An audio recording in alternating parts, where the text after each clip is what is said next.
Danielle LaRue from Swap First Nation was only 24 when she disappeared from Vancouver's downtown east side.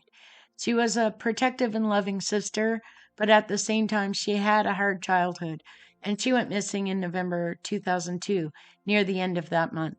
Police believe that she's been murdered, though her remains have not been found. Someone dropped off an anonymous letter to the Vancouver Police Department on New Year's Eve, 2002. The letter talked about the disappearance and death of a Vancouver area sex worker.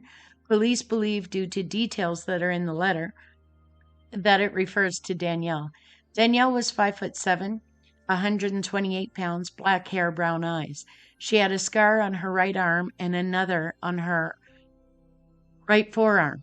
She had several tattoos, a heart and sword on her left forearm, a cross on her right arm, a heart on the back of her torso, black hearts on her chest.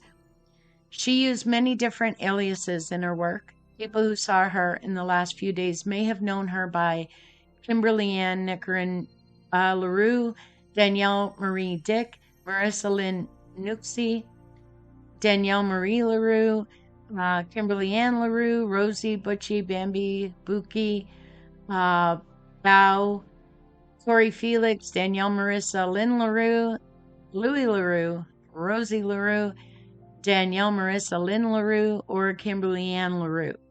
Now let's get to the letter. If anyone out there has expertise in language, this letter has some characteristics that may help to identify the killer.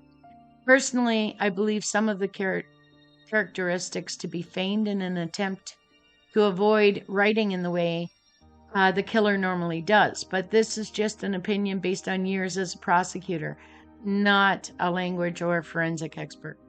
If you wrote the letter, you obviously know where Danielle can be found. You know what happened to her. Please contact Vancouver Police again, and if you're not ready to do that yet, at least, call Crime Stoppers and tell where she can be found. Let her family give her the dignity and the respect of a funeral.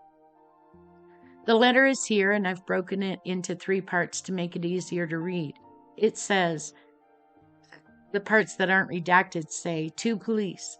I sent message about this to Vancouver Police a few days after incident, but have seen nothing in news about it. I'm guessing they either didn't receive it or can't match it info to victim. So here is letter again with additional information. This is about Vancouver prostitute who disappeared at end of November 2002. Don't remember name she gave me, had no ID. Sounded like she had just recently come to Vancouver. Caucasian, long, black, curly hair, jeans, black leather jacket, tattoos, and jewelry. She is dead. I send this info so you can notify her family. If you can, please make mention of her name in Vancouver Sun. I would like to know who she was. To her family, I am more sorry for this than you can imagine. I did not intend this, but I am still responsible. Wish I could take it back, but I can't. She will not be unmourned. Have brought flowers to her grave once already. Plan to do so every year as am able. Not ideal, but better than no visits at all. I know you can't forgive me, but please believe I tried my very hardest to bring her back. The letter is completely typewritten with no ink marks on it and no signature. It appears to me to be printed rather than typed on a typewriter.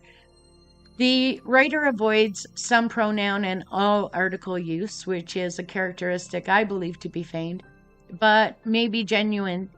Maybe it's a genuine characteristic of this person's message writing. There are other characteristics here that I believe an expert would find interesting and may help identify the person who wrote the letter. Because those may be important to identification, I won't detail those here. You may recognize the language style from writing you received, like emails from this person, and if so, please reach out. The letter writer seems to suggest that the death may have been accidental, in their mind at least.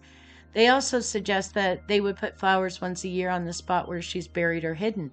The letter writer is also a Vancouver Sun reader, or at least planned to review the Sun for some time to learn Danielle's identity.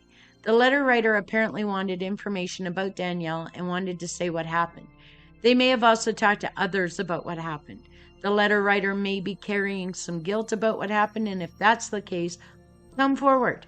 Leaving flowers is not going to cure your guilt, but coming forward and resolving this case might help in ways you can't imagine and will certainly be far more helpful to Danielle's family.